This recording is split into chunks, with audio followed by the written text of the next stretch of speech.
En la segunda mesa vamos a contar con Maricruz Lerga Oronoz, subdirectora de Gobernanza para la Igualdad del Instituto Navarro para la Igualdad, como moderadora. A continuación os va a presentar a las ponentes que van a formar parte de la segunda mesa. Gracias, Maider. Buenas tardes, Arratsaldeon. Bueno, a continuación paso a presentar la segunda mesa de esta jornada sobre perspectiva de género y justicia penal, en la que abordaremos con profundidad la noción del consentimiento sexual y los centros de crisis de 24 horas. A raíz del papel que el consentimiento ocupa en la Ley de Garantía Sexual, esta noción ha trascendido del ámbito judicial a la opinión pública. En palabras de nuestra próxima ponente, la invocación del consentimiento se ha convertido en la llave maestra para la resolución de los conflictos sexuales. Silvina Álvarez Medina nos propone una intervención que nos permitirá conocer mejor los debates tan intensos vividos los últimos meses sobre lo que significa consentir en una relación sexual en un contexto en el que las interacciones sexuales están marcadas por estereotipos y roles de género. En concreto, su ponencia se titula El consentimiento sexual afirmativo y los estándares probatorios. Antes de darle paso, les comentaré unas notas sobre la biografía profesional de nuestra ponente. Silvina Álvarez Medina es profesora de Filosofía del Derecho de la Universidad Autónoma de Madrid y ha sido profesora visitante de numerosas universidades, entre ellas la Pompeu Fabra de Barcelona y las de Oxford y Sussex en Reino Unido. Ha trabajado sobre filosofía moral y política, autonomía personal, derechos humanos emergentes, teoría feminista, derechos de las mujeres, sexualidad y consentimiento. Entre sus publicaciones cabe mencionar sus libros La autonomía de las personas, una capacidad relacional y La protección de la vida privada y familiar, sexualidad, reproducción y violencia. Silvina, cuando quieras. Muchas gracias.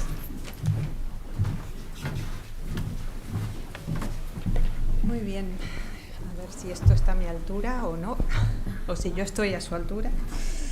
Muchas gracias por esta oportunidad de participar en estas jornadas de formación. Muchas gracias al Instituto Navarro para la Igualdad, a Jueces y Juezas para la Democracia y muy especialmente a Esther Erice, que me hizo llegar esta invitación. Es realmente para mí una oportunidad buenísima de aprender, de escuchar a ponentes como las que hemos tenido ya oportunidad de escuchar y también de compartir con vosotros y vosotras mis reflexiones sobre estos temas, como se decía antes en la generosa presentación, mi procedencia es la universidad, en concreto el ámbito de la filosofía del derecho, y llevo muchos años trabajando sobre derechos humanos de las mujeres, perspectiva de género. Y digo esto un poco para que se entienda desde dónde parte mi preocupación y mis inquietudes en relación con la violencia sexual y el consentimiento. Y más en general, mis inquietudes y mis preocupaciones en torno a el derecho y las mujeres. Y cómo el derecho moldea y afronta los intereses importantes de las mujeres. Si el derecho es esa regulación que nos sirve para dar solución a los conflictos y defender y proteger los intereses importantes de las personas, que de esto se trata, esos son los derechos humanos, los derechos fundamentales, los que están en la Constitución, esos bienes jurídicos que protege el derecho penal. Mi pregunta entonces es, ¿cómo esas herramientas del derecho protegen los intereses importantes de las mujeres? Y como decían antes las ponentes, la perspectiva de género precisamente nos plantea o intenta escudriñar el derecho, haciéndonos lo que alguna autora ha llamado, Catherine Bartlett, dice, las preguntas de las mujeres, es decir, preguntarnos cómo está impactando el derecho en la vida de las mujeres. ¿Está realmente protegiendo sus intereses importantes? ¿Tiene las herramientas necesarias para hacerlo? Y para hacer esto, como dice otra autora de la teoría jurídica feminista norteamericana muy conocida, Catherine McKinnon, dice, para esto tenemos que coger la lente de género. Y coger la lente de género no quiere decir que tengamos que construir un apartado separado, ¿no? A veces se cree que los derechos de las mujeres son, bueno, una cosa aparte y especial, o un epígrafe que queda allí y con eso hemos cumplido, sino que la lente de género tiene que permitirnos atravesar todo el derecho, poder preguntarnos cómo afronta el derecho las cuestiones que interesan a las mujeres. Y para eso tenemos que ponernos esas gafas de género. Por tanto, lo que voy a proponer aquí, y voy a intentar ser fiel al tiempo, aunque seguramente me lo van a recordar también por si me paso, y si me paso pues tendré que interrumpir y ya luego en el debate seguiremos. Me vais a permitir que haga un pequeño desarrollo para llegar a los temas que en la mesa anterior se han tratado también desde perspectivas más técnico-jurídicas, específicamente del derecho penal. Pero para llegar a esas cuestiones, a mí me gustaría hacer algún pequeño rodeo. Antes hablé de los intereses importantes de las mujeres y de los bienes jurídicamente protegidos. Cuando hablamos de delitos sexuales, el bien jurídicamente protegido, felizmente, después de haber pasado por la honestidad y otras hierbas, llegamos a la libertad sexual, ¿verdad? El interés jurídicamente protegido en este tipo de delitos es la libertad sexual.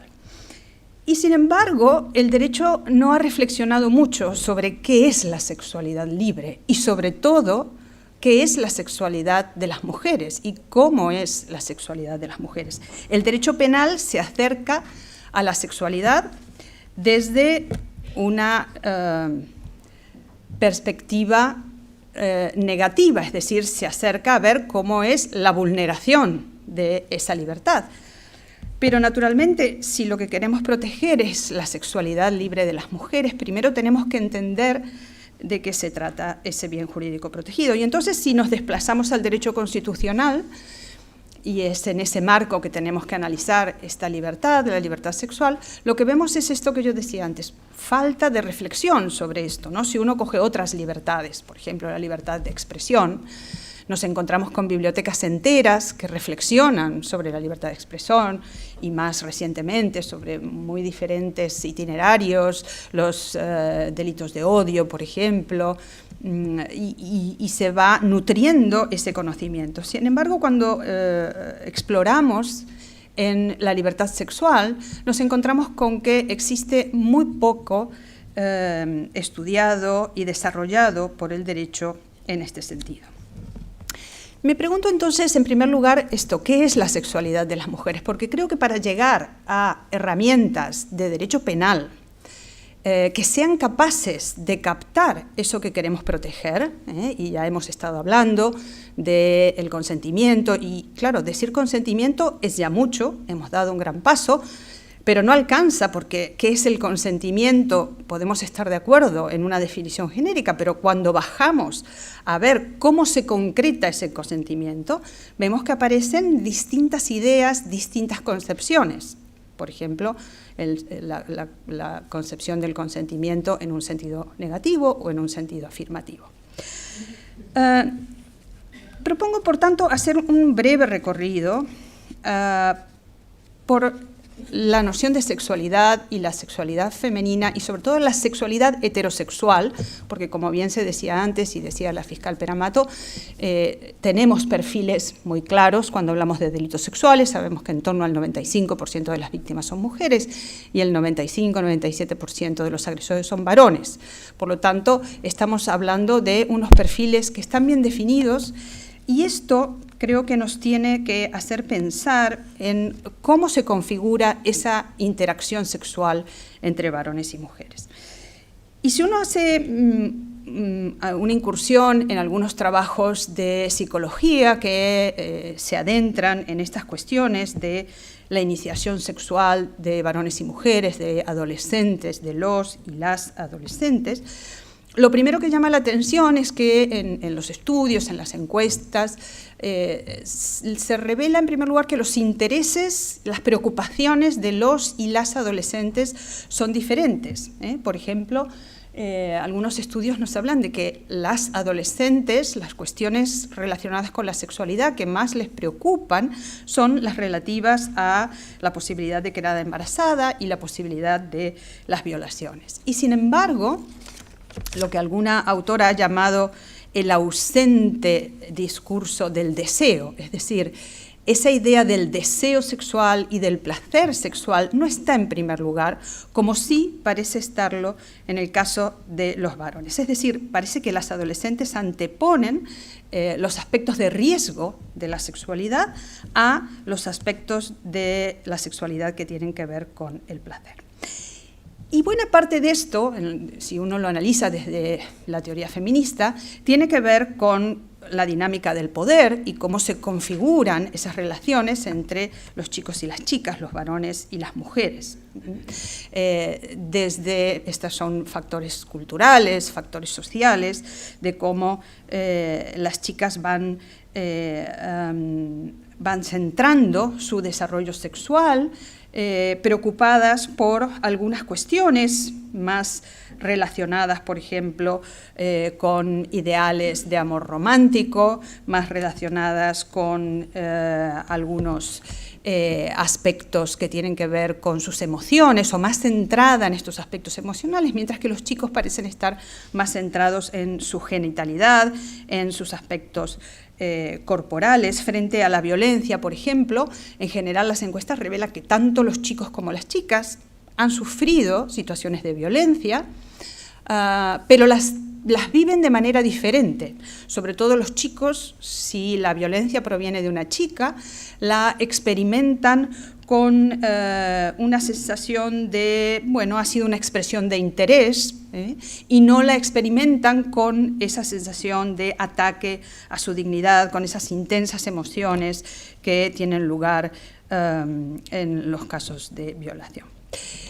Estas distintas percepciones que se complementan con otros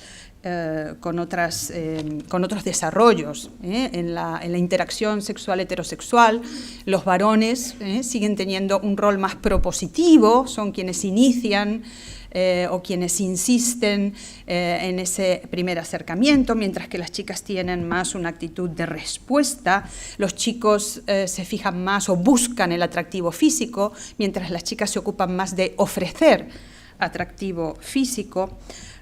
Y de esta manera se va configurando esta dualidad, o lo que los psicólogos llaman el doble estándar de la sexualidad, el doble estándar sexual. Es decir, varones y mujeres manifiestan desde el inicio de su itinerario sexual, desde el desarrollo sexual adolescente, manifiestan haber seguido distintos itinerarios. Por supuesto, también si nos fijamos, por ejemplo, en aspectos que tienen que ver con la cosificación de la otra persona.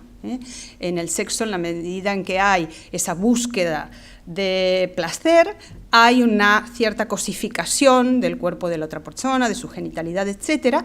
Pero esto es más frecuente en los varones que en las mujeres, por ejemplo, a través del consumo de pornografía. Varones y mujeres consumen pornografía, pero los varones consumen más pornografía. Y por supuesto, también en relación con la prostitución. El consumo de prostitución, el producto prostitución es un producto que está dirigido a los varones y que de manera directa o indirecta también funciona, interviene en esa iniciación sexual masculina de manera muy destacada. De esta forma, las pautas del deseo sexual se van moldeando de manera diferente, y también lo hace así el entorno, lo hacen así los productos culturales, las películas, la moda, la publicidad. Las fantasías masculinas se proyectan en estos productos de manera tal que, en alguna medida, alguna autora, Franke, por ejemplo, habla del exceso cultural que esto genera, es decir, esa imagen de la sexualidad colonizada de alguna manera por la mirada masculina, es decir, esa mirada, por ejemplo, que conocemos a través de la pornografía, a través de la prostitución, esos estándares más genitales, esos modelos de sexualidad que son modelos que tienen más que ver con la sexualidad masculina en muchos casos, pero que esa sexualidad masculina ha ido colonizando, y muchas autoras utilizan esta terminología, también la sexualidad de las mujeres. En algunos casos, por ejemplo, se habla de, o quienes rebaten estas ideas, dicen, bueno, en los años 70, en los años 60 y 70 vivimos lo que se llamó la revolución sexual de esos años, coincidiendo con esa segunda ola del feminismo, y parece que fue el momento de que se diera de alguna manera una apropiación del propio cuerpo, de las mujeres que se apropiaran de su propio cuerpo, de su propia sexualidad. Y sin embargo, en algunos estudios más recientes también se señala cómo esa revolución sexual de los años 70, que efectivamente abrió las puertas para una sexualidad menos constreñida a la represión de la intimidad, menos constreñida a estándares de matrimonio, familia, reproducción, etc. Y sin embargo, en ese momento hay un refuerzo de esto que yo antes llamaba las pautas o los modelos de sexualidad masculina. Es decir, las mujeres son invitadas de alguna manera a participar de la sexualidad en los términos en que proponen los varones, es decir, a participar de la sexualidad a través de esos estereotipos de deseo y de placer que refuerzan esa idea de una sexualidad masculina que es fuertemente genital, más activa, no monógama, etc., mientras que se enfrenta con otra sexualidad femenina, más romántica, no genital, más pasiva, etc. Es decir, este distinto itinerario hacia la sexualidad de varones y mujeres, por un lado, nos pone en evidencia que en la sexualidad heterosexual hablar de sexualidad no es un producto unisex, por decirlo de alguna manera, sino que varones y mujeres viven esa sexualidad heterosexual de distinta manera. Pero por otro lado vemos que el modelo masculino de sexualidad coloniza o acapara los mensajes de sexualidad que tenemos en nuestra sociedad. Esto ha llevado a que algunas autoras hablen de que, de alguna manera, las mujeres son presionadas a homologar su sexualidad a la sexualidad masculina. Es decir, se espera de la sexualidad femenina que cumplan con esas expectativas masculinas. De alguna manera, los varones protagonizan ese escenario de la sexualidad y las mujeres, o se espera de las mujeres que sean quienes suministren ese placer sexual. Esto lleva aparejado con esta fotografía que he presentado aquí de manera muy sintética y con solo unas pinceladas, pero bueno, os invito a consultar la bibliografía sobre esto y los estudios más pormenorizados sobre esto. Paralelamente nos llevan a que nos preguntemos entonces cuál es el espacio que ha quedado para indagar en la sexualidad femenina y sobre todo en el ámbito jurídico. Vemos cómo la regulación y la legislación sobre sexualidad que se ha llevado a cabo fundamentalmente en el ámbito del derecho penal de alguna manera ha incorporado esos modelos de sexualidad femenina. Y esto me parece que queda bien reflejado cuando nos centramos en la idea o en la noción del consentimiento. Ese protagonismo masculino, esa mirada sexual masculina, ha llevado a que al momento de analizar qué es el consentimiento y sobre todo cómo se manifiesta ese consentimiento, muchas veces los aspectos que nos han servido para reflexionar jurídicamente en torno a ese consentimiento han estado teñidos por esos mitos sobre la sexualidad que, insisto, reproducen ciertos parámetros como el varón tiene un rol más activo, la mujer tiene un rol más pasivo, la mujer en realidad quiere pero no se atreve y entonces el varón tiene que tomar la iniciativa, la mujer se guía por esos parámetros más románticos y entonces no se atreve tanto con su genitalidad y el varón que sabe cómo causar o provocar placer tiene que dar estos pasos. Todos estos mitos que están también muy estudiados en la literatura y en la teoría feminista, han dado lugar a que también en el ámbito jurídico, naturalmente de manera más tamizada, pero siguen apareciendo estos mitos, ¿no? Esta idea de esa actitud provocativa de las mujeres que ocasionó la reacción del varón, esa necesidad sexual incontrolable del varón a la que no se le puede oponer resistencia, ellas sacrifican su deseo, ellos saben cómo causar el placer, y todo esto además en un contexto en el cual la comunicación no es clara, ¿verdad? Porque en el ámbito sexual muchas veces dominan esos silencios, esas ambigüedades, donde no se terminan de hacer explícitas las propuestas y se da mucho por sobreentendido. Y se da por sobreentendido con estas herramientas, con estos mitos, con estos estereotipos, y con estos parámetros muchas veces alejados de la sexualidad femenina y sobre todo en el contexto de esas relaciones de poder en la cual muchas mujeres manifiestan esa dificultad para expresar lo que realmente en cada momento o cuál es el ritmo y el tempo con el que quieren ir avanzando en una interacción sexual. Esto me lleva a mí a pensar en las cuestiones en torno al consentimiento a través de estas ideas sobre la sexualidad heterosexual, sobre la sexualidad masculina y la sexualidad femenina.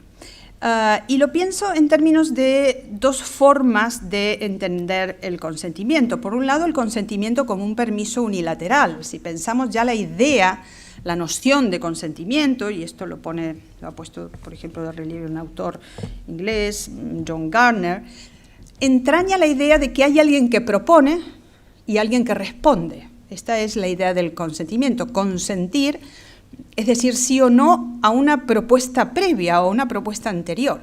Y esto parece ser que refuerza esta idea del consentimiento como un permiso, ¿verdad? Quien consiente da permiso para que otra persona avance en algún sentido. Este es el concepto tradicional, esta es la idea de un permiso, de un consentimiento como habilitación, como permiso, como habilitación para que se siga un determinado curso de acción. Como contraposición a esta idea de consentimiento, creo que podemos avanzar hacia otra caracterización del consentimiento. Y aquí abro un paréntesis, porque desde la teoría feminista hay autoras que cuestionan fuertemente la noción de consentimiento también. Dicen, bueno, a lo mejor estamos poniendo el foco en el consentimiento, cuando en realidad lo que pasa cuando hay una agresión sexual es algo más. Es decir, el consentimiento es esa llave o es esa herramienta que nos permite asomarnos a qué fue lo que pasó, qué carácter tiene lo que pasó, fue violación o no fue violación, fue querido o no fue querido, pero en realidad lo que ha pasado allí es algo más que consentir o no consentir. Lo que ha pasado allí es un daño, ¿verdad? Cuando una mujer denuncia unos hechos por agresión sexual, lo que ha tenido lugar es un daño, y esto es muy relevante, y esto es lo que queremos escudriñar, y lo hacemos a través del consentimiento. Entonces, esto lleva a algunas reflexiones a cuestionarse la noción de consentimiento. A mí me parece que la idea de consentimiento ha sido un avance muy importante y ha sido una vía dentro del ámbito jurídico que tenemos que seguir explorando. Creo que es una herramienta perfectible, pero propondría perfeccionar esa herramienta antes que despojarnos de ella. Y por eso creo que merece la pena indagar en las distintas formas de consentimiento, como por otra parte está haciendo en este momento la legislación. Y vemos antes, Teresa Peramato nos hacía un mapa de los distintos itinerarios legislativos que se han seguido, no solo en Europa, sino también en otras latitudes. Frente entonces a esa idea del consentimiento como permiso unilateral, se puede construir otra idea de consentimiento que tenga en cuenta a todas las partes intervinientes. Yo lo llamo el consentimiento como disposición bilateral, es decir, una idea de consentimiento que no se centre solo en la pregunta y la respuesta, que no se centre solo en si se ha dado luz verde, a veces se utiliza esta metáfora del semáforo, ¿no? Una luz roja o una luz verde o una luz amarilla, naranja. Yo creo que este modelo es un modelo pobre y que no nos deja avanzar en una caracterización que se acerque más a esa sexualidad femenina y que sea capaz de conjugar lo que sucede en una interacción heterosexual donde hay un varón y una mujer.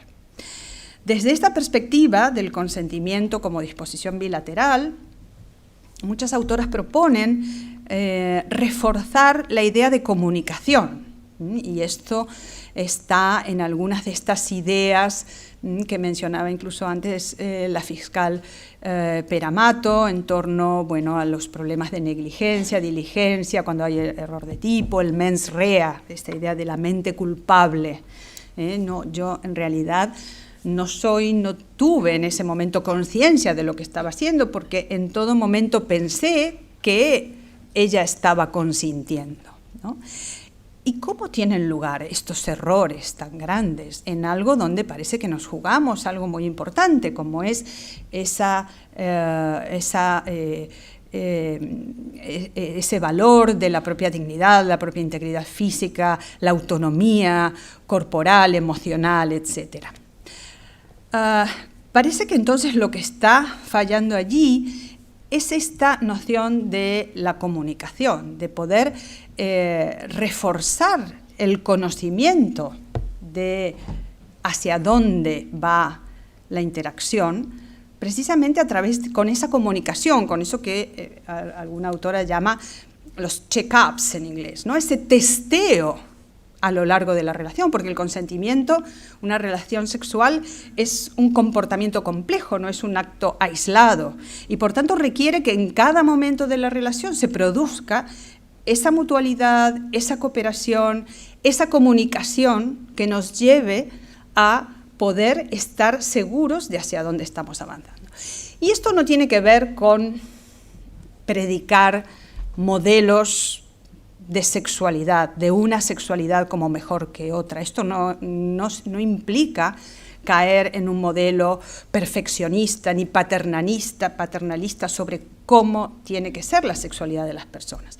Esa sexualidad puede ser una sexualidad sadomasoquista, por ejemplo, pero en el conocimiento de que cuanto más riesgos estamos asumiendo en una relación sexual, ese testeo, esa comunicación, ese asegurarnos de hacia dónde estamos yendo, tiene que ser aún más respetuoso y tiene que ser aún más cuidadoso en el sentido de que se produzcan esos testeos o ese cerciorarse del que hablaba antes. Yo creo que la idea del consentimiento sexual afirmativo, que aparece ahora en nuestra legislación con la Ley 10-2022 y que está ya en otros ordenamientos. Antes se hablaba, por ejemplo, del ordenamiento canadiense. El ordenamiento canadiense, que introduce además esta idea de la negligencia y de la debida diligencia, y habla de la necesidad de, también introduce una figura interesante, que es la idea de razonabilidad, que la encontramos también, ¿no? Cuando vemos, bueno, cómo se han comportado de un lado y del otro. Es razonable ese comportamiento, es decir, es acorde con el contexto en el que se estaban teniendo lugar esos actos sexuales. y la legislación, y sobre todo la jurisprudencia canadiense, refuerza esta idea de reasonable steps. Hay que seguir unos pasos razonables, ver si se han seguido esos pasos razonables en la comunicación, en el testeo, etcétera, para efectivamente saber hacia dónde se avanza en una relación sexual. Me parece entonces que el consentimiento afirmativo es un tipo de consentimiento que podemos enmarcar en esta segunda concepción, frente al consentimiento como disposición unilateral, frente al consentimiento como permiso. Creo que el consentimiento afirmativo lo podemos enmarcar en ese otro consentimiento como una disposición bilateral que requiere esos elementos de mutualidad, de cooperación y sobre todo de comunicación. Creo que esta idea del consentimiento nos propone un matiz muy importante en este concepto jurídico, en el concepto de consentimiento sexual. La idea de consentimiento no es una idea ajena al ordenamiento jurídico, existe en distintos ámbitos del derecho, pero el consentimiento sexual es un consentimiento que tiene unas características específicas. No es lo mismo que el consentimiento como aparece, por ejemplo, en el ámbito civil, el consentimiento contractual, etc. Y requiere, por tanto, que en el ámbito jurídico se extremen los esfuerzos para reforzar este concepto, afinar este concepto. Bueno, como me quedan 5 minutos, voy a ser muy rápida y voy solo a mencionar alguna pincelada, cómo creo yo que esto puede afectar el curso de la producción de la prueba. Algo se mencionó ya antes en las exposiciones de la mesa anterior. Por supuesto, creo que en ningún caso se pone en cuestión la presunción de inocencia, que es un principio fundamental de nuestro ordenamiento constitucional y que queda perfectamente garantizado tanto por el ordenamiento como por los operadores jurídicos. Me parece que de lo que se trata y que en la medida en que cambiamos el marco conceptual, lo que cambia es dónde vamos a poner el foco y ser capaces de ver entonces qué es lo que tenemos que probar. Esto es lo principal que nos va a cambiar el marco conceptual. El marco conceptual nos va a dar las pautas de hacia dónde tenemos que ir en esa labor probatoria. Y luego el estándar que va a regir será el de más allá de la duda razonable, como en todos los casos cuando estamos en el ámbito del derecho penal.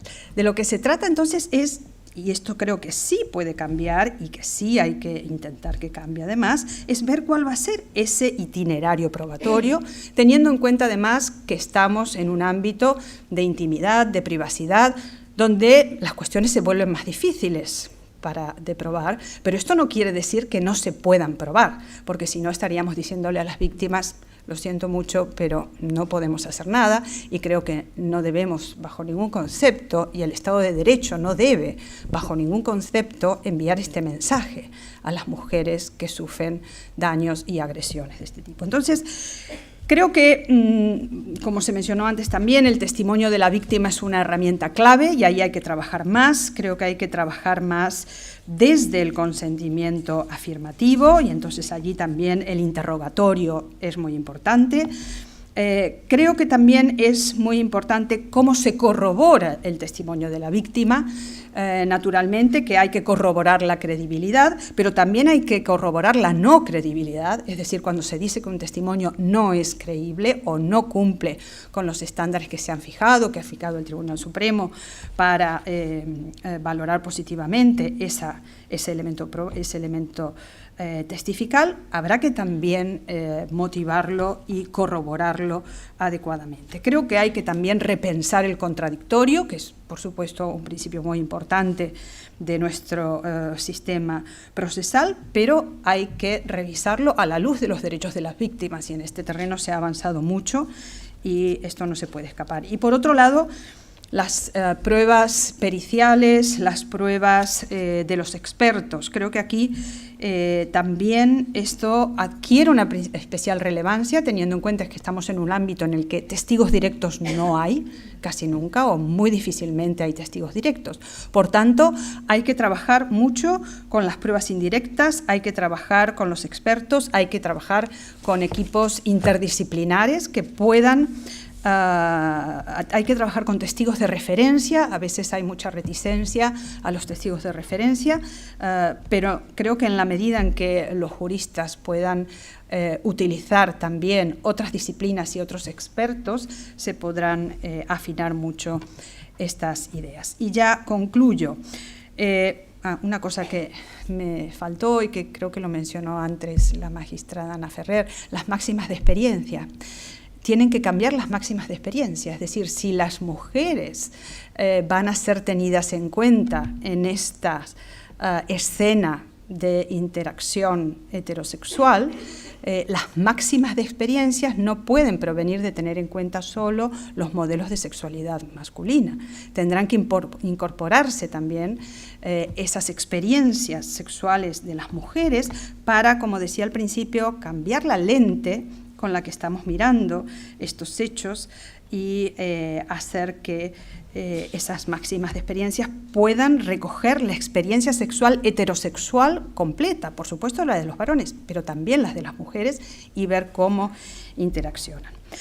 Solo para concluir, creo que el consentimiento sexual afirmativo va en esta línea de confirmar un nuevo concepto jurídico basado sobre estas ideas de la comunicación, de la mutualidad y de la cooperación, y en la medida en que esto suceda creo que el derecho va a tener herramientas que miran con mayor simetría a varones y mujeres, que son más igualitarias y que sobre todo incorporan a las mujeres como participantes plenas del derecho. Muchas gracias.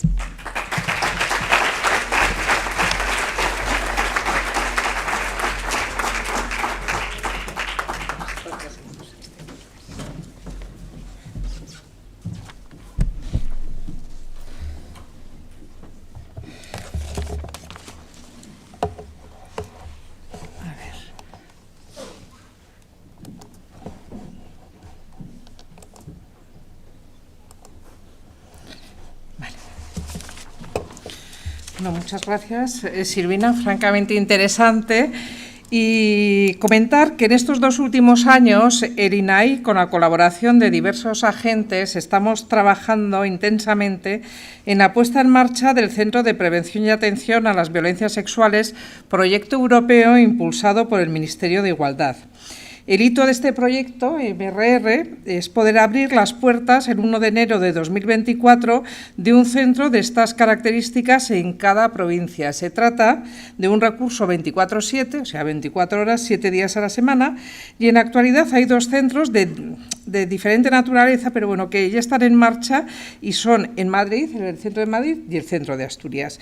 Para hablarnos sobre este centro de Asturias, tenemos la suerte de contar con nosotras en esta jornada con Victoria Carvajal, licenciada en Derecho, experta universitaria en malos tratos y violencia de género, experta también universitaria en violencia sexual en contextos de paz y conflicto armado y coordinadora del Centro de Crisis para Víctimas de Agresiones Sexuales del Principado de Asturias. Con Victoria también esta mañana hemos compartido un interesante taller y ahora le invito a que comparta también con la audiencia sobre el Centro de Crisis. Mira, ya lo tienes, ahora lo pondrán.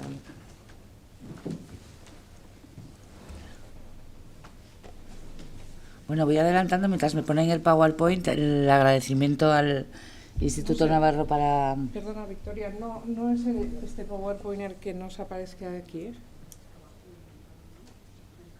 Perdona. Espera un momentito. Perdona, Victoria. No, nada, yo iba a agradecer, pero no pasa nada. Bueno. Daros por agradecidas. A ver.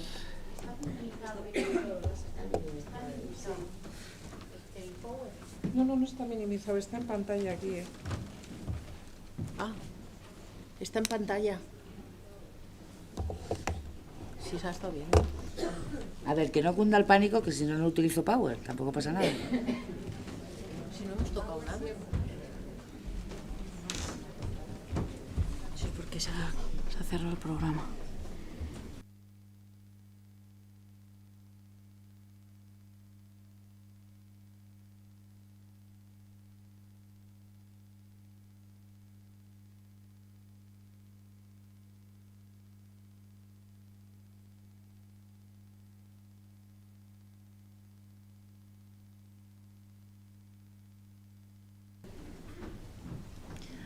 Luego se supone que tengo que darle aquí, ¿no? Sí, vas ahí y si no también con el... No, casi que lo voy a tocar el rato. No, no te preocupes, no te preocupes. Que funcionar funciona, mira. Que me da igual, si no, sin él. Empiezo. Bueno, reitero yo el principio porque decía mi abuela que vísteme despacio, que tengo prisa. Así que mejor reitero el agradecimiento a Juezas y Juezas para la Democracia y también al Instituto Navarro para la Igualdad. Y yo vengo a hablaros de una cosa de la que soy muy orgullosa, con lo cual estoy muy contenta de venir a contaros. En el caso de que en algún momento pueda aparecer el Power por hacerme un guión, lo seguiré, pero si no, yo os cuento el centro, que lo tengo bastante claro en mi cabeza, ¿no? Porque es algo que hago todos los días. Es un centro que yo empecé a trabajar en él el 9 de noviembre de 2020, pero se abrió al público el 25 de noviembre de 2020. Es un centro 24 horas, 365 días al año, en el que estamos ahora mismo, a día de hoy, trabajando 15 personas. Empezamos 13 personas, 6 abogadas, 6 psicólogas y yo en calidad de coordinadora. Y con el tiempo, según nos fuimos dando cuenta de las necesidades que teníamos, nos vimos en necesidad de incorporar un nuevo equipo de psicóloga y abogada expertas en menores de edad.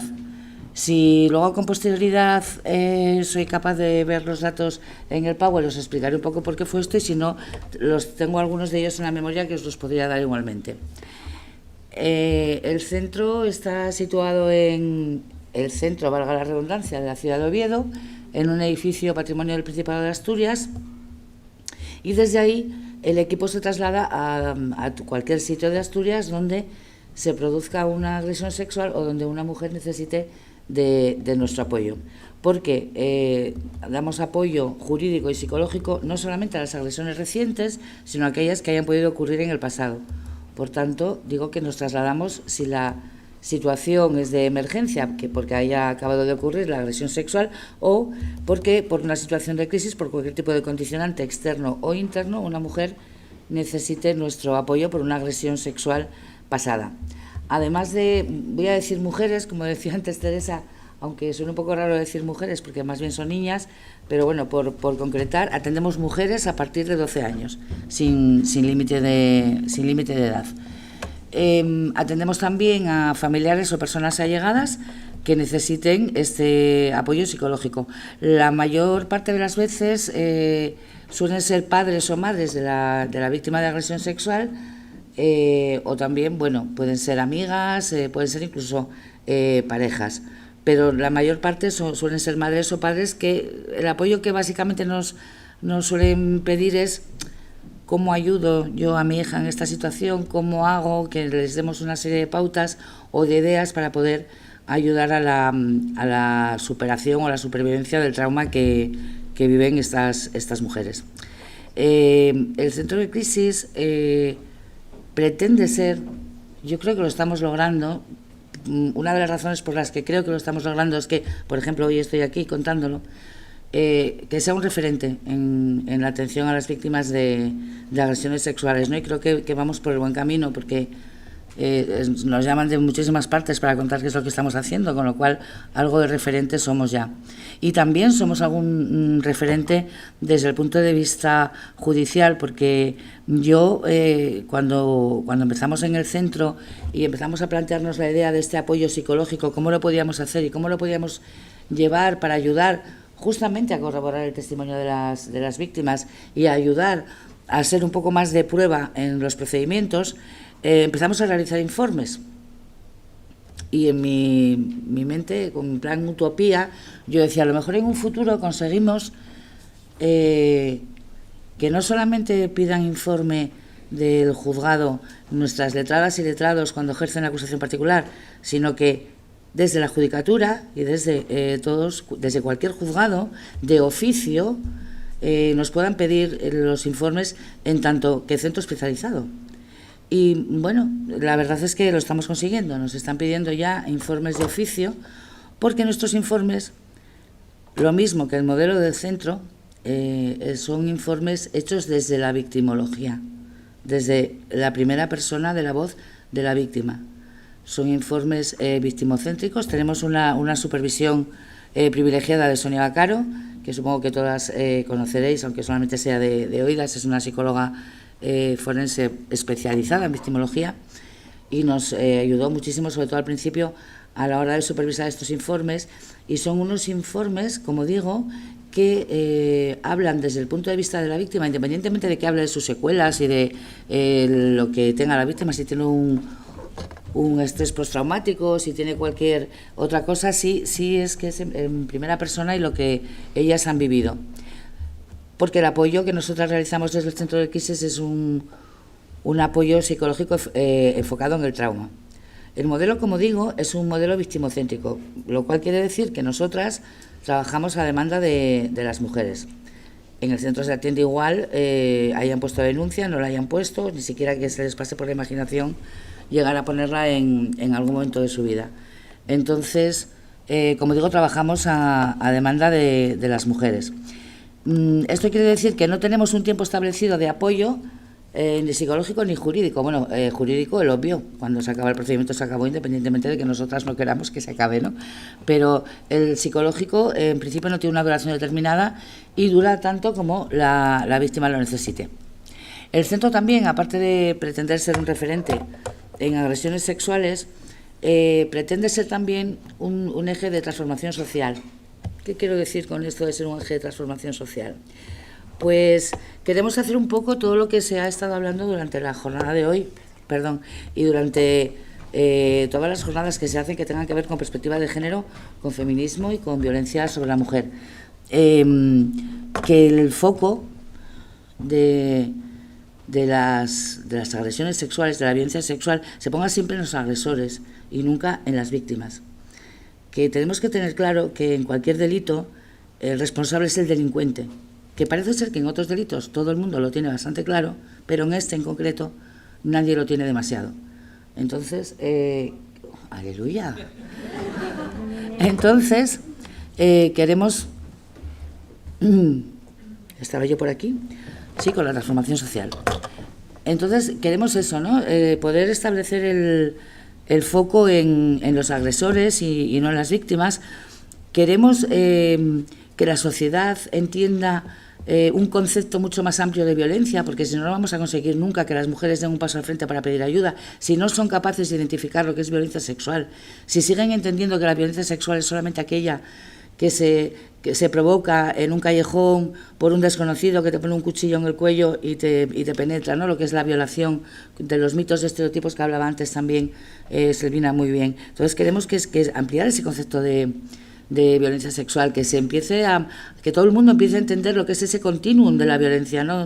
Donde empieza, padecemos todas las mujeres que estamos aquí, hemos padecido en algún momento de nuestra vida violencia sexual, aunque no nos hayamos dado cuenta y aunque no nos hayamos percatado. A todas nos han metido la mano en un autobús, a todas nos han invadido el espacio vital en una discoteca, en un bar, en una cafetería, todas hemos sido víctimas. Entonces, para nosotras desde el Centro de Crisis es muy importante eso, ampliar lo que es el concepto de violencia sexual, que se vaya entendiendo, poner el foco, como digo, en los agresores, entender que no tiene por qué pedirse en este tipo de delitos ni verosimilitud en el testimonio a medio de un informe de un psicólogo o una psicóloga, sino a juicio del magistrado o magistrada que tenga que juzgar, que para eso tiene su leal saber y entender y sabrá valorar la prueba. No necesita que vaya ningún psicólogo o psicóloga a decirle si ese testimonio es veraz o no, que yo creo que eso ya estaría bien.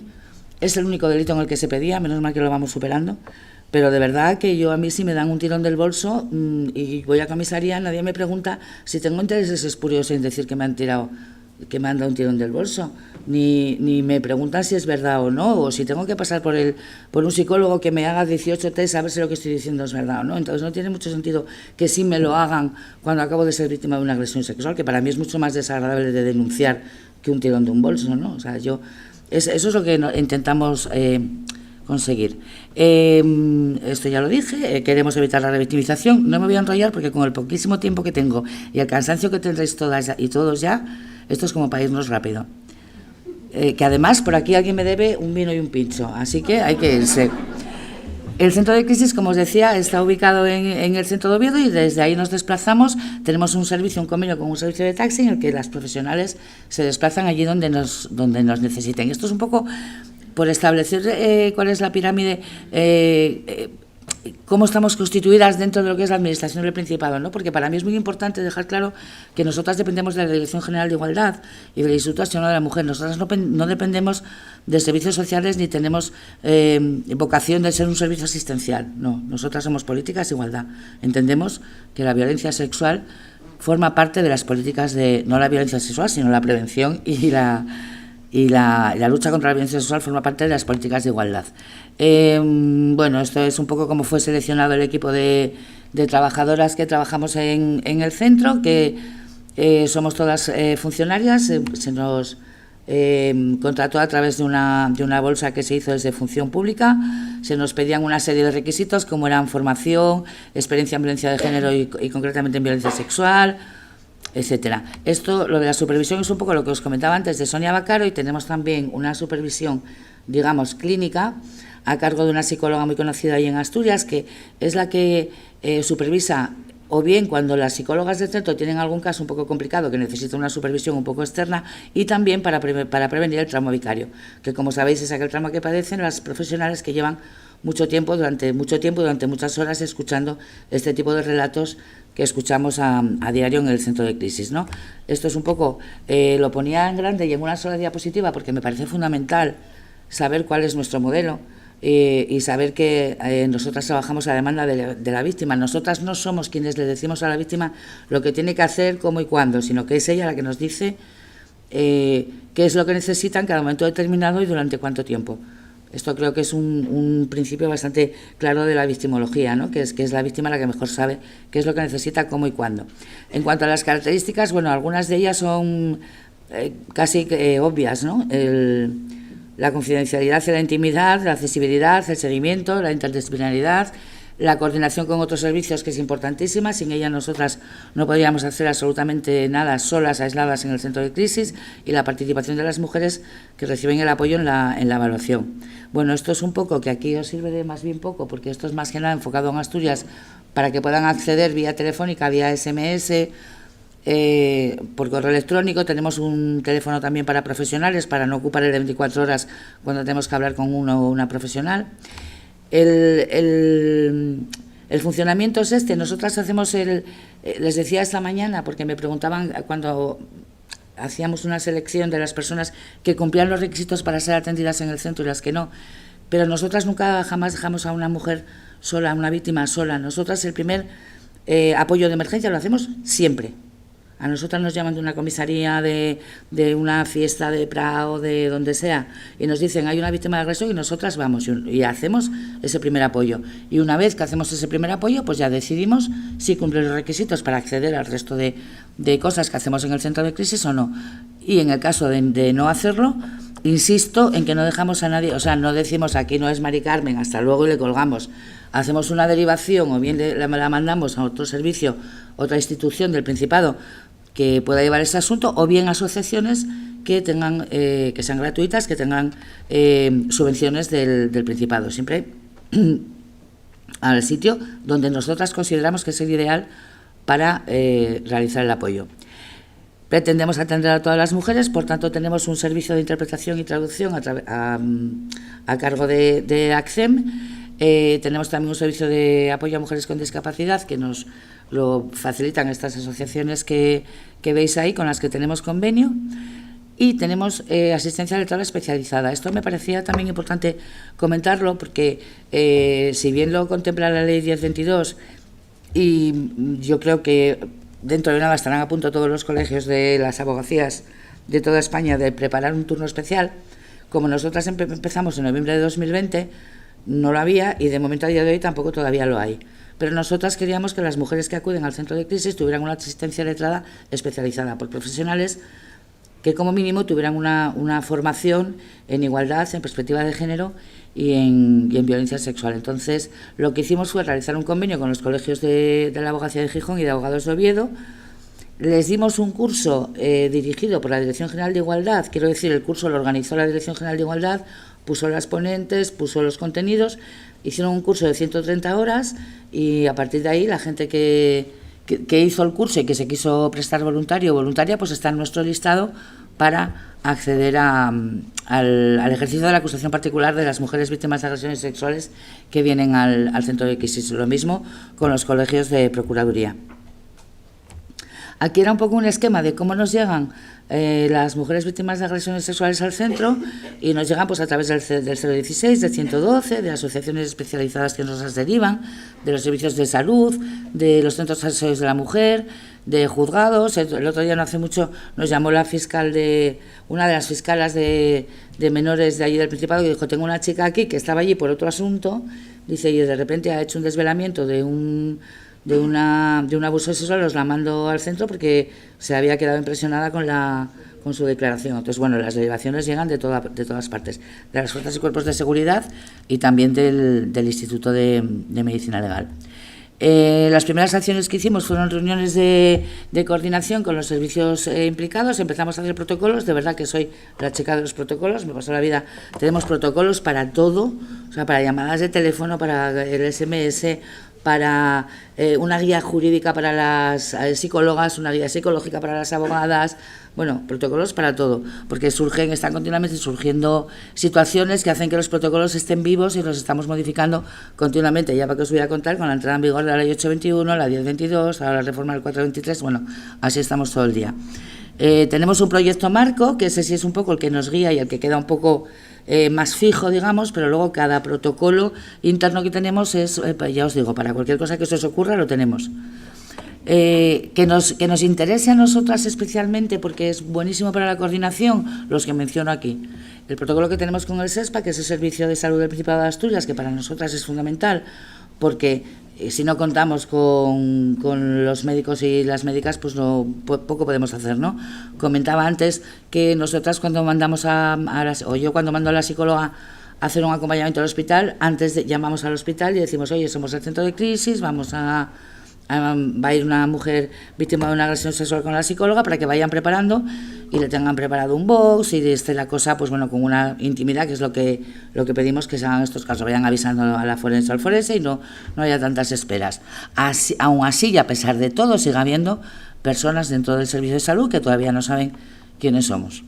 Pero bueno, con eso seguimos peleando. Tenemos un protocolo con infancia también, que es importantísimo, porque el equipo de expertas que tenemos en menores de edad se desplaza también, sobre todo la psicóloga, se desplaza a los centros de acogimiento provisional donde hay alguna menor víctima de agresión sexual y realiza el apoyo en el propio centro, ¿no? O sea que eso también es muy importante. Eso la entrada en los centros, que nos abran las puertas de los centros, sería imposible si no tuviéramos un protocolo con infancia. También nuestra directora general, que es pionera ella para todo, pues hizo también un convenio con los medios de comunicación para conseguir que el tratamiento de las noticias que tengan que ver con la violencia sexual sea de una determinada manera. Claro, si somos realistas, si alguien me pregunta, que siempre me lo preguntan, oye, ¿y esto y funciona? ¿Y han hecho caso? El convenio está firmado.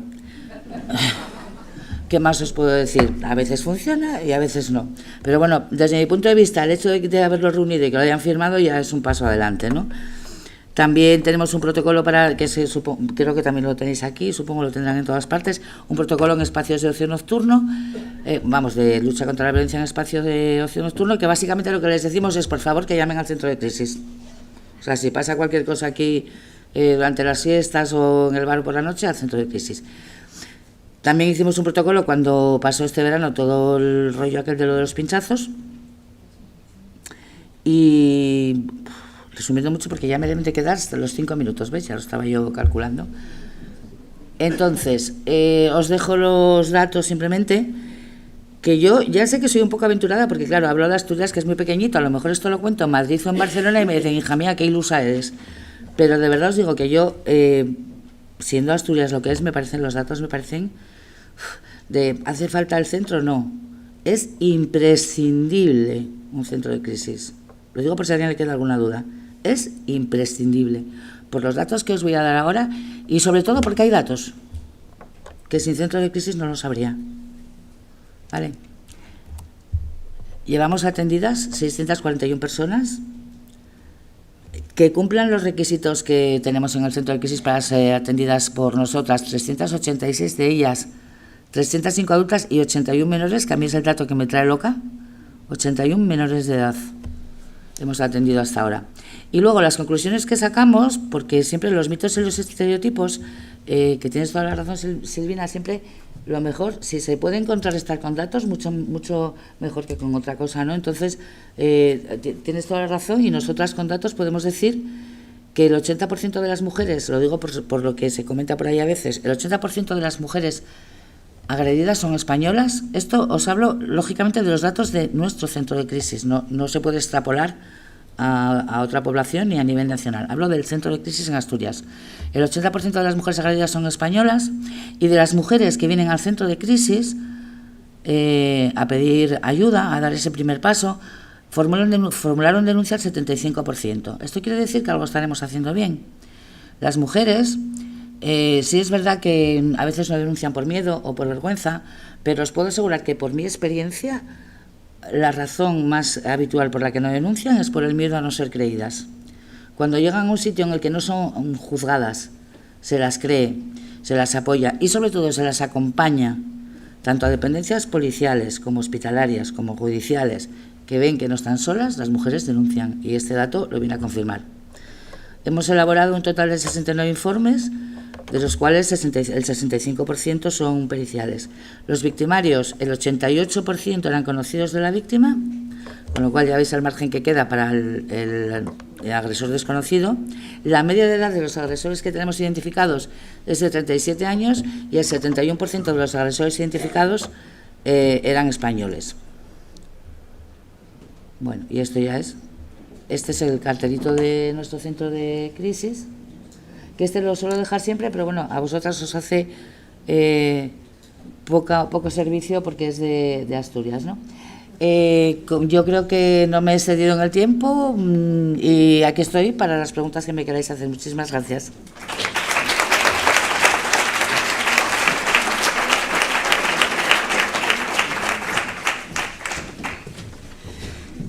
Muchas gracias, Victoria. Bueno, vale. Tenemos diferentes preguntas.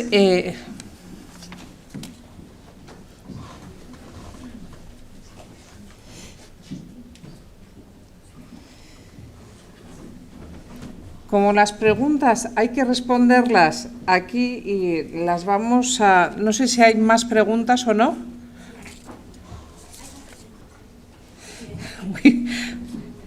Esta pregunta en concreto era para... A ver.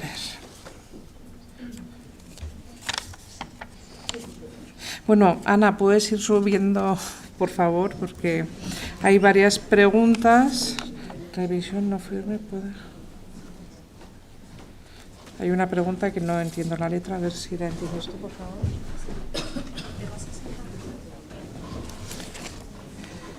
Ana, es que hay que responderla aquí desde el atril. Vale. Entonces, ¿quieres que formule yo la pregunta? Y, sí, o la leo yo. Y pues igual es lo más sencillo. Vale. Esta. Son estas tres. Vale. Y luego mientras las otras dos, una es para Silvina. Bueno, voy a leer la pregunta. Dice, ¿por qué crees que los informes del Consejo General del Poder Judicial, que hay una, bueno, caso de haberse, no sé, bueno, y restos de informes que llevan acompañados la aprobación de la Ley Orgánica 10/22 no informaron del riesgo de reducción de penas del reo? ¿Y por qué no se aconsejó añadir la disposición de no revisión de los juicios pasados. Bueno, pues no lo sé porque, bueno, quiero decir que eso no es competencia del tribunal. Las leyes llevan un proceso de elaboración, hay una serie de órganos consultivos, órganos constitucionales, el Consejo General del Poder Judicial, la Fiscalía General y el Consejo de Estado. El Ministerio de Justicia tiene también un órgano asesor en materia legislativa, que es la Comisión General de Codificación. Ahí sí puedo decir, porque soy miembro de esa comisión, que el proyecto de ley de la Ley 1022 no se nos pasó a consulta a la Comisión General de Codificación en Justicia. De lo que advirtieron el resto de los órganos constitucionales, yo no tengo constancia exacta porque me he leído los informes, pero me los he leído un poco lo que a mí me interesaba en su día. Sé que a mí me da la impresión que de las disposiciones transitorias no se advirtió, y se advirtió del riesgo que había en el límite máximo. No sé si se llegó a advertir del límite mínimo. El problema que tiene, desde mi punto de vista, la puesta en marcha del sistema penal que diseña la Ley 1022 es sobre todo el contraste con con una serie de supuestos enjuiciados con un bloque normativo anterior. Porque cuando la ley se aplique de nueva, tiene efectos que se han corregido posteriormente, pero se podría hacer una aplicación integral y en conjunto, y el problema fundamental era, que es en el que ha surgido todo el debate, el contraste entre dos módulos normativos, hasta dónde la revisión, hasta cuánto puede alcanzar. ¿Que hubiera sido deseable una disposición transitoria? Yo creo que sí, aunque también tengo que decir que hay ocasiones en las que las disposiciones transitorias que ha adoptado el legislador se han modulado después por la jurisprudencia del Tribunal Supremo cuando ha dado lugar a supuestos de desproporción. Nos pasó con una reforma, con la reforma que más revisiones ha provocado hasta la historia. Yo no sé si están ya computadas las de la Ley 1022, pero en el año 2010 se rebajó la pena en determinadas modalidades del delito de tráfico de drogas. Lo que pasa es que era una rebaja demandada por todos los sectores, porque es que la punición era exacerbada. Yo les puedo decir que en la Audiencia de Madrid, y sé el dato porque yo era entonces la presidenta de esa audiencia, revisamos 5.200 ejecutorias. O sea que, quiero decir que estas cosas de revisiones son normales y en la mayoría fueron revisiones a la baja porque se había rebajado mucho. El problema, ya les digo, de aquí de esta ley es pues el contraste de dos normativas y después el implementar una reforma en un texto que es un conjunto. El problema del Código Penal es que es todo uno.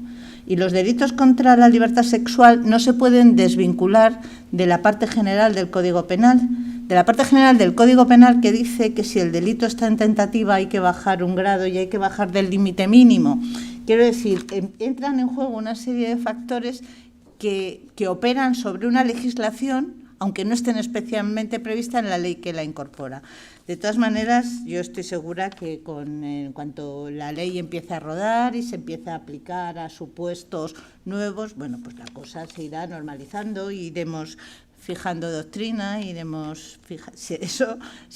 nos dejan, quiero decir, si por lo menos la ley se mantiene con una cierta estabilidad. O sea que el mensaje yo creo que es de tranquilidad. Y también digo una cosa, yo no puedo adelantar los criterios de la revisión porque ya digo que las sentencias no se han publicado y tengo un deber de lealtad con el Pleno, que nosotros tenemos que guardar silencio en las deliberaciones. Lo que sí puedo decir es que hay muchas que no se han revisado, hay muchas condenas que no se han bajado y hay algunas que se han bajado muy poco. Hay otras que sí se han bajado, o sea que, quiero decir, hay supuestos que con la nueva legislación tienen mayor pena que la anterior.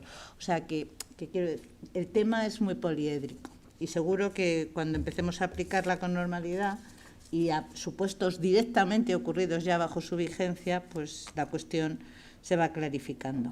Esta otra pregunta dice que si consideran necesario efectos probatorios que un menor víctima de un delito contra la libertad sexual preste declaración en la vista oral o cuando se haya realizado prueba preconstituida, en concreto a los mayores de 14 años.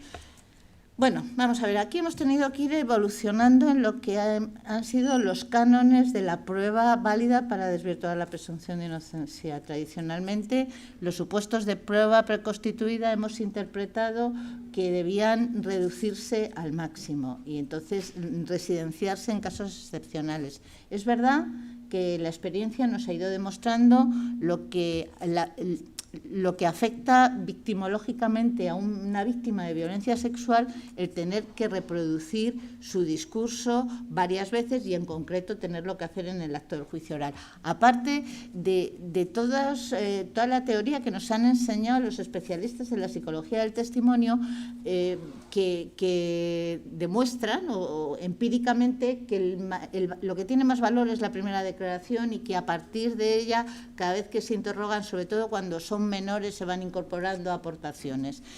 Es decir, se nos ha abierto un nuevo paradigma y yo creo que hoy en día, desde luego, desde la perspectiva del Tribunal Supremo y además con el aval de la doctrina del Tribunal Constitucional, incluso del Tribunal Europeo de Derechos Humanos, que si bien en un principio fue muy exigente, ha ido retrocediendo en su doctrina, hoy por hoy está validada la posibilidad de reconocer valor de prueba a la declaración de los menores prestada en la fase de instrucción con la asistencia de un especialista y eso sí, hay que hacerlo bien.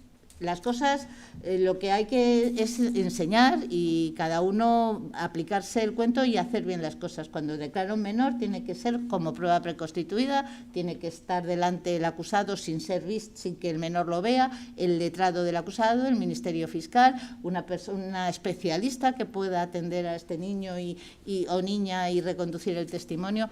Si la prueba está bien preconstituida, desde luego no hay hoy en día problema para su reproducción como prueba en el acto del juicio sin necesidad de que el menor vaya. Que haya supuestos en que sea excepcional y necesario, pues a lo mejor sí los hay. Claro, es que es imposible establecer pautas generales que no admitan excepción, pero la regla general es que se está validando esas declaraciones preconstituidas. Y luego aquí tengo otra que quizás mencionado, la evaluación jurisprudencial en materia de género, tratamiento, los celos, tal. ¿No te parece que el tratamiento del Tribunal Supremo ha dado a la dispensa del deber de declarar, me río porque un poco de razón tiene, supone una ruptura clara de la tendencia que parecía ser favorable a la perspectiva de género? Bueno, es que no lo sé. Me río porque hemos variado mucho en la interpretación que debe darse al artículo 416. Teníamos, pues dos posturas, fundamentalmente algunos que manteníamos que es un derecho del testigo y que si se acoge a él anula todo lo que ha declarado antes, aunque eso es una decisión que somos conscientes que genera mucha frustración, porque el problema de las pruebas nulas es que están ahí y las ves, no las puedes utilizar, pero las ves. Hay otros que entendían, dentro de la propia sala nuestra, que esa prueba era recuperable, pero eso rompía con los principios de la prueba. Y hay una cosa, yo creo que a las víctimas de violencia de género hay que prepararlas, hay que empoderarlas, hay que asistirlas, pero no hay que tratarlas como seres desvalidos ni disminuidos, no. Lo que hay es que darles los resortes para que puedan ir a un juicio, si tienen que ir, y defender su postura.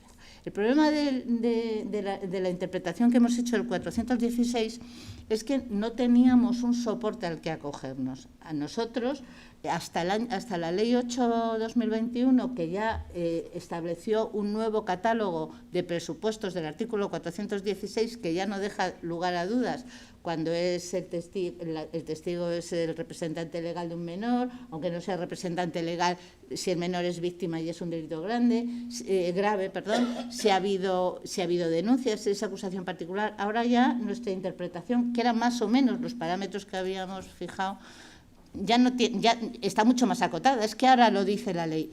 Todos esos vaivenes que tuvo la jurisprudencia del Tribunal Supremo los tuvo sobre un precepto pensado para un supuesto totalmente distinto. Un precepto que se redactó en 1889 y que estaba pensado para el testigo que no era víctima de un delito. Es decir, para el testigo familiar que tenía que ir a declarar en contra de su cónyuge, pero no porque fuera víctima. Claro, cuando tratas de modelar una figura que está pensada para otra cosa, en una problemática que se plantea con virulencia, que existía en aquel momento, pero que no era el objeto de enjuiciamiento, pues se plantean esas distorsiones.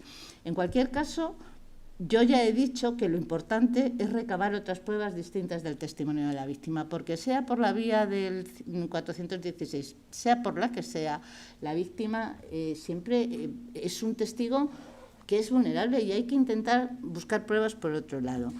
Nos estamos encontrando algunos supuestos que a mí me generan una cierta alarma y que me hacen repensar lo del 416, si no debíamos decir, mire, es que la víctima tiene, ya no sé lo que hay que hacer, porque es que nos estamos encontrando con supuestos, para los que no seáis juristas, está el recurso de revisión.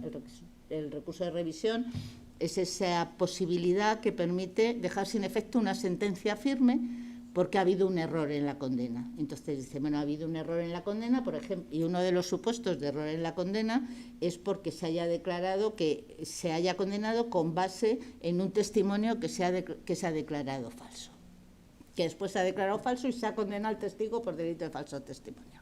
Bueno, pues los recursos de revisión los resolvemos en el Tribunal Supremo y nos estamos encontrando supuestos en los que víctimas de violencia de género van después a un juicio de conformidad con su agresor, se reconocen culpables de un delito de falso testimonio y con ese testimonio vienen, con esa sentencia de conformidad, vienen al Supremo para que dejemos sin efecto la condena por materia de violencia de género. Quiero decir, hay que buscar otros medios de prueba. Yo sé que es muy difícil, que es dificilísimo, pero hay que hacer un esfuerzo y por eso insisto siempre en ese llamamiento. Yo he terminado con mis preguntas. Y luego había otra pregunta para cualquier magistrada. A ver, ¿cómo queda la aplicación de la nueva Ley 1022 con menores, ambos menores, mujer 14 años, hombre 16, relación no consentida, dicho por la mujer. Relación no consentida, dicho por la mujer. Bueno, si es menor de 18 años es jurisdicción de menores, o sea que se aplica el nuevo precepto, se aplica la ley, pero a ver, el hombre es mayor de 14 años, luego sí se le aplica. Aquí ha habido una modificación en la ley 423 porque uno de los efectos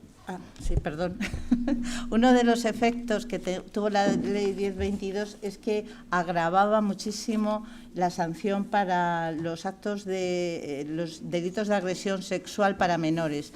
La ley del menor, que bueno, tiene su finalidad la reinserción y que acota a supuestos muy concretos la medida más gravosa, que es la de internamiento en una institución, residencia la posibilidad de imponerla en los delitos más graves. La ley 1022, por un error de configuración, acordaba la imposición del internamiento cualquiera que fuera el delito de agresión sexual, incluso en la modalidad leve. Ahora se ha modificado y se ha reservado la posibilidad de acordar un internamiento a aquellos casos más graves de agresión sexual. Esto se enjuicia. A lo mejor queréis plantear lo que Teresa ha dicho, que quería hablar, la cláusula esa, a mí no me gusta el nombre, se llama Romeo y Julieta, pero bueno, es el 183 ter. Bueno, vamos a ver, el problema de la agresión sexual y al centralizarse en el consentimiento, bueno, existía antes. ¿Qué pasa en aquellos casos en que la diferencia... Claro, aquí nosotros tenemos un límite muy alto para la autodeterminación sexual. La teníamos en 13 años, es decir, según nuestra legislación, hasta los 16 años no le reconocemos aptitud a una persona para decidir libremente mantener relaciones sexuales. Bueno, quizás sea un límite demasiado alto. Se nos censuraba que lo teníamos muy bajo, porque hasta el 2015 teníamos el límite en los 13 años.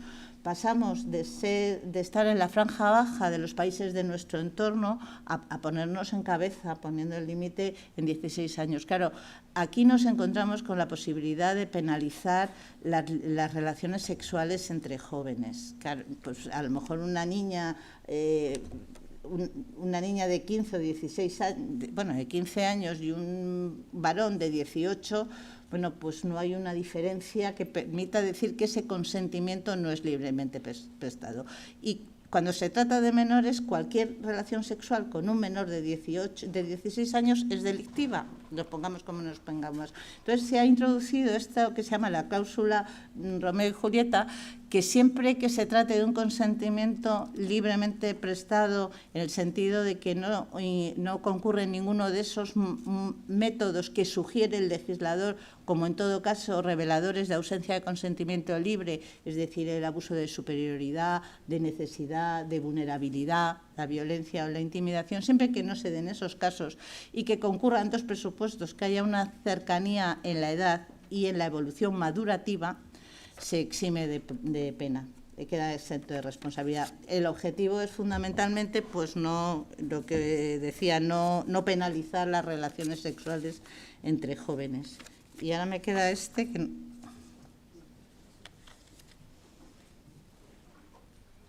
A ver, si se rebaja en grado, como ha ocurrido en las revisiones, la libertad vigilada por penitenciaria.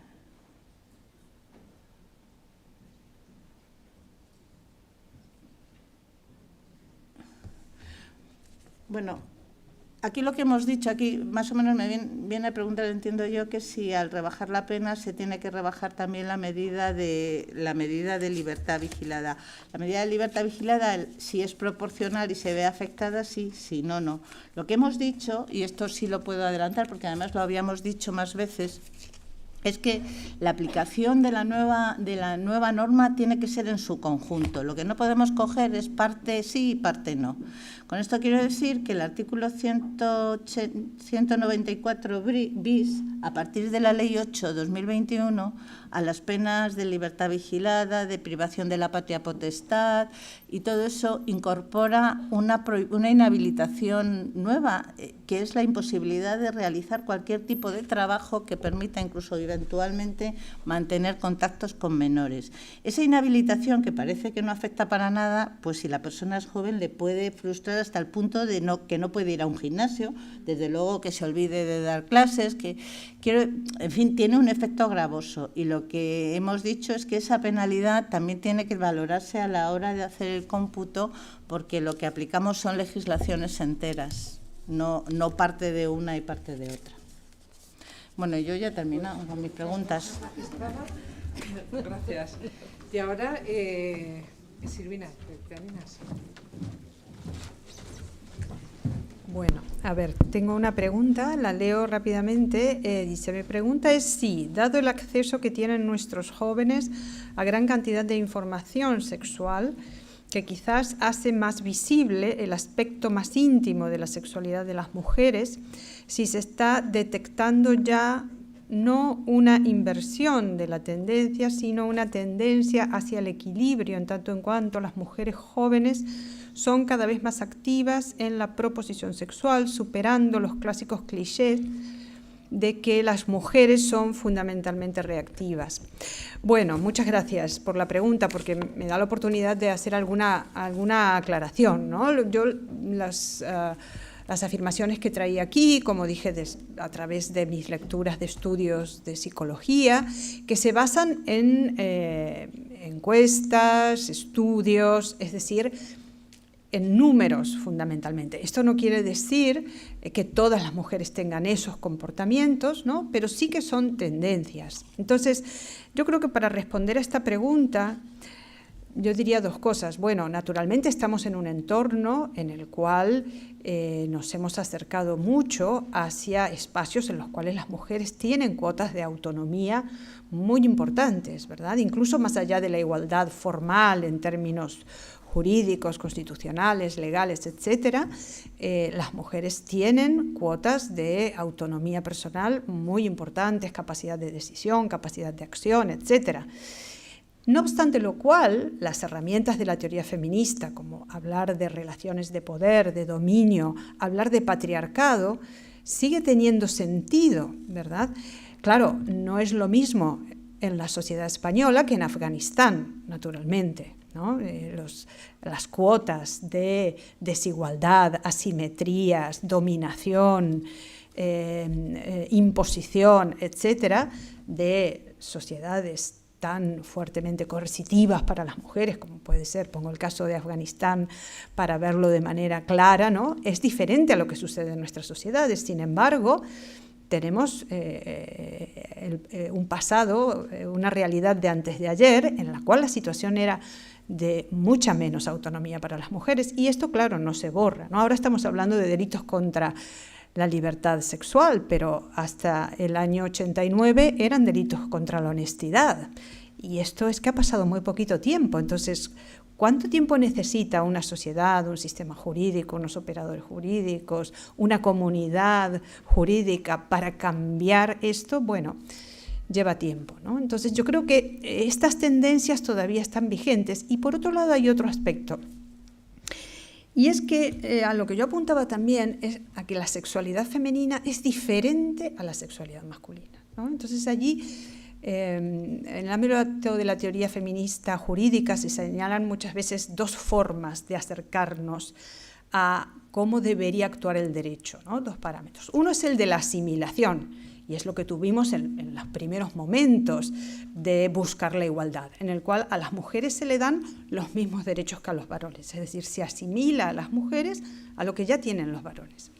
Ahora, un segundo momento jurídico es buscar que el derecho cree herramientas que tengan en cuenta la especificidad de las mujeres. Esto, el caso paradigmático, es por supuesto el embarazo, la maternidad, la lactancia, por ejemplo, cómo se incorpora en el ámbito del derecho laboral, etcétera. Pero en todos los ámbitos, ¿no?, el derecho debería tomar cuenta de esta distinta forma de actuar. Entonces, en el ámbito de las relaciones sexuales, a veces, antes lo mencionaba creo la fiscal Peramato, ¿no?, ¿qué se le exige a las mujeres? ¿Cuál es el parámetro? Que tendrían que haber ejercido la fuerza, que tendrían que haber ejercido resistencia, porque el parámetro del consentimiento negativo, del no, es equiparable a esa idea de que hay que oponer resistencia. ¿Por qué usted no gritó? Y lo más alto posible, para que escucharan los vecinos, para que... Este parámetro de la resistencia, que por supuesto puede ser deseable en el sentido de, como antes se señalaba Ana Ferrer, una educación en la cual las mujeres puedan empoderarse, puedan ser cada vez más propositivas y menos reactivas, etcétera. Claro que hay que caminar hacia allí, pero siempre también en el respeto de que las mujeres no tienen por qué asimilar su sexualidad a la masculina. A veces de manera muy informal, ¿no?, pero me gusta cuando enseño estos temas en la universidad, hablo con las estudiantes y siguen manifestando que, por ejemplo, en las discotecas, en los ámbitos de ocio nocturno, etcétera, muchas veces las formas de interacción son muy diferentes, ¿no? La forma que tienen los varones de acercarse a proponer a los que tienen las mujeres a grandes rasgos. Luego, por supuesto, la individualidad siempre supera a estos grandes rasgos, pero si lo ponemos en números, hay una tendencia a que esas formas sean diferentes, ¿no? Entonces, si queremos ese respeto en el cual las mujeres puedan tener una sexualidad que a lo mejor es menos genital de la que prefieren los varones, a lo mejor requiere más tiempo del que requieren los varones para el placer sexual, para el orgasmo, etcétera. Se trata de dar ese espacio y crear ese respeto para que las mujeres puedan tenerlo sin que se avasalle, ¿no?, su autonomía sexual. Espero haber respondido. Gracias. Muchas gracias, Irvine, y gracias a todos los presentes y las presentes, porque ya sabemos que estamos fuera de hora. No se me ocurre ningún lugar más maravilloso para quedarnos encerradas toda la noche, pero no va a ser así. Entonces, Victoria, respondes y luego nuestra directora va a clausurar la jornada. Respondo muy rápido además porque tiene... A ver, os leo la pregunta que me hace sentir fatal, entonces os la leo y luego os digo por qué me hace sentir fatal. Dice, muy interesante, pregunta.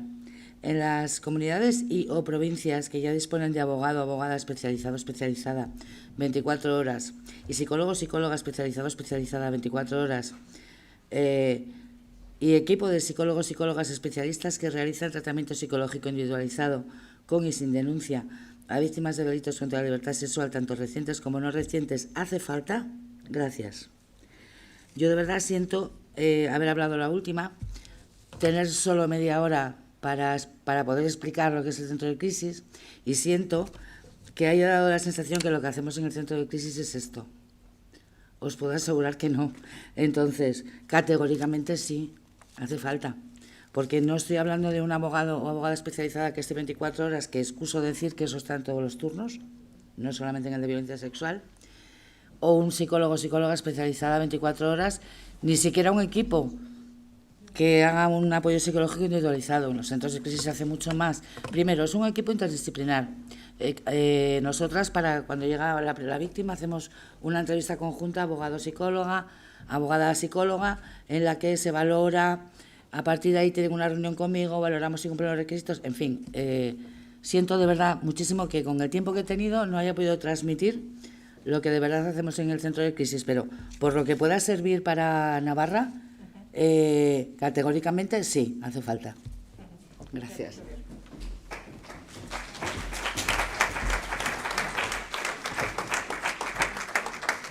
Bueno, pues vamos a ir terminando. No quiero pasar la oportunidad de agradeceros a todas las personas que habéis asistido esta tarde a la jornada y nos habéis acompañado, pues daros las gracias también a las ponentes que habéis intervenido.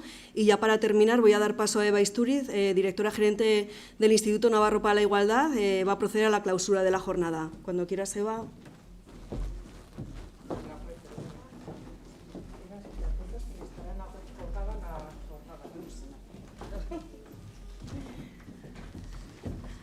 Bueno, pues yo voy a ser muy breve. Buenas tardes, Arratsaldeon, porque como ya vamos fuera de tiempo, tampoco mucho, pero es muy tarde el horario. Y a las mañanas hemos estado, creo que todas y todos, ocupadas en nuestros quehaceres. Yo sí que quiero agradecer sobre todo a quienes estáis aquí. Creo que es muy importante y que estemos precisamente en este tipo de jornada. Quiero agradecer muchísimo a las ponentes, de verdad, que ha sido muy... Yo, desde luego, que he aprendido hoy muchas cosas que desconocía y que además me van a ayudar a la hora de poder plasmarlo después en todo lo que tenemos que trabajar como responsable de un organismo de igualdad.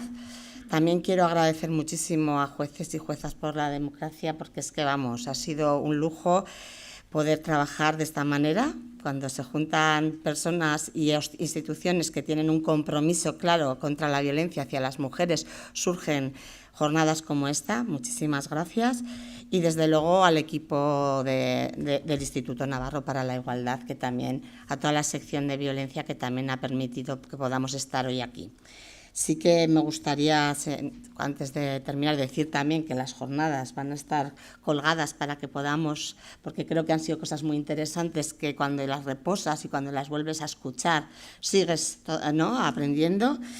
Y sí que me gustaría señalar los avances, porque cuando alguien es responsable de las políticas, de gestionar políticas públicas, y yo creo que es importante señalar los avances. Yo creo que había algo que era muy importante, que necesitábamos y que además de otra manera lo solemos decir, pero lo ha dicho también la magistrada Ana, ha dicho, ¿no?, lo que no se estudia no existe. Nosotros solemos decir que lo que no se nombra no existe. Y yo creo que lo primero que hemos hecho es nombrar, por fin, y definir qué es violencia contra las mujeres, y en este caso que es violencia sexual, que era una asignatura pendiente, y que lo que nos ha dado también es detectar esos estereotipos que están condicionando no solamente el ámbito judicial, el ámbito social, el ámbito político. Seguimos impregnadas las personas de estos estereotipos que nos tenemos que quitar. Creo que tenemos una normativa, que ya la han referido, que realmente tanto la normativa como los recursos integrales y el futuro centro que tendremos en Navarra colocan a las víctimas supervivientes en el centro, que creo que es muy importante, que también es un avance que hemos tenido en estos años. Creo que también ha habido avances en la coordinación en Navarra. Ya llevamos por el 3er acuerdo interinstitucional. Quiero agradecer también a quienes están en ese acuerdo su trabajo. Creo que también las mujeres, las víctimas supervivientes, ha habido avances en el sentido de empoderamiento, pero también en la autopercepción de que es violencia contra nosotras mismas. En ese sentido, creo que es importantísimo ha sido importantísimo, no solo el avance en las políticas de igualdad, creo que el impulso del feminismo, del movimiento feminista ha sido fundamental, y la respuesta ciudadana. En Navarra sabemos mucho de responder a la violencia sexual, nos ha tocado, y creo que la respuesta ciudadana ha sido muy importante, y que esto hace que ese impulso que necesitamos para poder trabajar. Me preocupa, como ya se ha dicho, nos preocupa a quienes estamos definiendo políticas de igualdad, el negacionismo, además habilitado ya en espacios políticos, ¿no? El negacionismo de la violencia contra las mujeres, y cómo está calando sobre todo en los chicos jóvenes. Más que en las chicas algunas también, pero sobre todo porque abre aún más esa brecha que parecía que se iba cerrando, ¿no? Quienes trabajan con la gente joven dicen las chicas tienen mucho más cambio, en cambio los chicos están involucionando. Bueno, vuelvo a poner en valor esta jornada donde tantas personas del ámbito judicial y social estamos aquí, mostrando este compromiso contra la violencia desde un pilar fundamental que es la capacitación. Hay otros espacios, hay sensibilización, hay coordinación, pero creo que este es fundamental para que luego el resto de espacios puedan tener una eficiencia muchísimo mayor para precisamente lo que estamos buscando, que todas las mujeres podamos vivir libres sin tener que estar no condicionadas por este tipo de violencias. Muchísimas gracias, eskerrik asko, y seguiremos con jornadas como esta, porque creo que hacen falta y que no se ha sabido a poco. Muchísimas gracias.